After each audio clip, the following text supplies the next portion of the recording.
Hey, what's up? MKBHD here. You know what sucks? Not being able to recommend a phone, no matter how good it is. See, every time Huawei drops a new phone, I feel like the conversation we all have is the same thing over and over, which is, it's a great piece of hardware, and they made these advances, and here's some new features, but if you live outside of China, you probably shouldn't get it. And even if you do, the experience is so gutted that it's just not worth it. And so what do you know? Believe it or not, they just dropped the Mate 40 Pro. And to me, this phone, this is the ultimate expression of like, no matter how good their new phone is, it's impossible to recommend. Which sucks because this phone has some really technically impressive stuff. You can see this new color slash finish here on the back of this one. They call it Mystic Silver. And it has this sheen to it that reflects like pretty much every color of the rainbow, depending on what angle you hold it, which is technically impressive. And then around the front, you see the huge display, a roughly 2K 6.76 inch OLED display with a 90 Hz refresh rate, fingerprint reader underneath the glass, of course. And then they're doing what they did last year with the Mate series, which is curving that display right over the edges till it like melts into the side of the phone. Now, y'all know how I feel about actually using curved displays. They create unnecessary accidental touches, they can be frustrating, they cost more, and they're more fragile. But Huawei's sticking with it basically because they look so dramatic. Like this one's again curved so much that they had to move the power and volume buttons further back on the phone. And sometimes even the content on the display or the keyboard itself that you're typing on is like melted off of the side.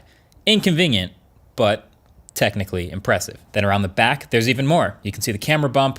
They're calling this a space ring design inspired by the first photo of a black hole, which it might be a bit of a stretch, but it's definitely a unique design for the 4 cameras that they've put up in this phone. And because it's in the middle, actually it has the unique benefit of not rocking as much as most other phones that put the camera bump in the corner. And the cameras include a 50 megapixel massive primary sensor, 1/1.28 inches. That's nearly RX 100 1-inch sensor size, so very technically impressive. Then there's a 5x periscope telephoto lens, there's a macro camera, and there's a 100-degree ultra-wide camera. Even the speakers on this phone go the extra mile. So typically on a flagship phone, you'll see like the speaker grill at the bottom and then maybe an earpiece stereo speaker at the top. With Mate 40 Pro, they're giving you stereo speakers with a real second speaker from a grill at the top and the earpiece. And so the stereo effect is better. And just in general, these speakers get really loud. And they're some of the loudest I've heard in a smartphone, and they actually sound good. So that is technically very impressive. Oh, and while we're talking about what's inside, this phone also has a 4400 milliamp hour battery, pretty solid flagship size cell, and it supports up to 66 watt charging, which is insanely fast. You might remember I just looked at the OnePlus 8T with its 65 watt fast charging, so I guess they literally one-upped that. But that whole thing went 0 to 100 in under 40 minutes, which is crazy.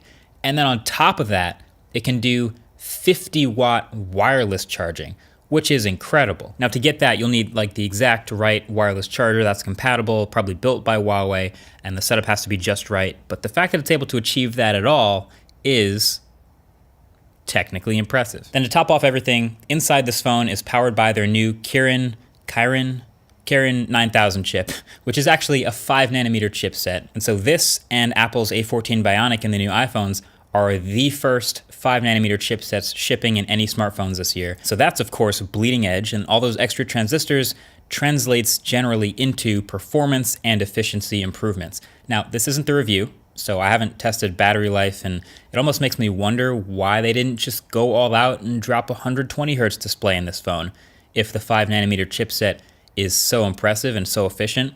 But nevertheless, it's on that bleeding edge. It gives you stuff like Fusion HDR video with real-time processing of every frame, and just great overall performance, throwing around apps in multitasking and throughout this whole UI. And then last bell/whistle, there is a pretty big pillbox cutout in the top corner of the display, which I was a little worried about at first, because anytime I see that, I'm like, all right, what did they put up next to the selfie camera? Like you have this whole huge immersive display with razor thin bezels, and you did a pillbox cutout, but inside this one, you get a standard selfie camera and another 100-degree ultra wide. So not some like pointless monochrome or depth sensor or anything like that. It's actually a significantly wider selfie camera. I haven't seen that since the Pixel 3 XL but I thought it was great back then, and I still think it's great now. Technically, actually, you know what? That one's not that technically impressive. They are still kind of far apart. It's just smart. It's just smart. So Huawei's Mate series each year feels like it's consistently built to just show off the best that they can technically achieve. And they have the P series at the beginning of the year, which is typically more photography focused. And they make a bunch of other phones, but it's just another phone they make that is very technically impressive. So the story lately has been, if this is such a good phone, then what are they doing to build up their own experiences to catch up to what they're missing with the lack of Google support? What are they actually building? And you can see it's running EMUI 11 here. Not my favorite UI, as I've talked about, but it doesn't mean there aren't any nice features. There are multitasking features and quick launchers and customization and plenty of stuff like that.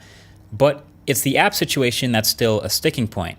Huawei's app gallery continues to grow, which is great, but it's still missing some pretty fundamental pieces that I would say most people would find needed daily on their phone. Instagram, YouTube, some of my favorite productivity apps aren't here, all of the Google apps, of course, and sometimes I'll actually just list them in the app gallery, but as literally web apps. So with a link you can see for good measure. It's just launching it in the browser. Now, first thing Huawei would say to that is they're actually making pretty significant improvements to their first-party apps, so their alternatives to stuff we're used to. So they have their own shopping app, they have their own browser, they have their own mapping and navigation apps. And so that's pretty technically impressive too. But to that, I would also add my take, which is I've always recommended don't buy a piece of tech based on the promise of future software updates. Buy it because it's good now and you'd be great with it now if it never got updated. And this app store, this app gallery, and all these services being built, they are really great that they're putting in the work and the effort for them, but they're not done yet. They're not finished being built yet. So they'll continue to make incredible phones like this, but I'll have to continue waiting until it's achieved that replacement level. So while Huawei's gotten so good at making technically impressive hardware, the end of the video is still the same, which is like, oh, I wish I could recommend it. Like, imagine, take the logo off of this phone, take the Huawei out of this phone, and imagine this phone from someone else, the Samsungs, the Apples of the world. This would be right up against the bleeding edge of the stuff that they make. 5nm chip, super crazy wireless and wired charging tech, all this camera tech in here. It's really good, but I'm not recommending it. But all that being said, I'm still happy to see the effort, because don't think the other companies aren't noticing this stuff. Either way, that's been it. Thanks for watching. A lot more coming soon in Techtober. Stay tuned. Catch you guys later. Peace.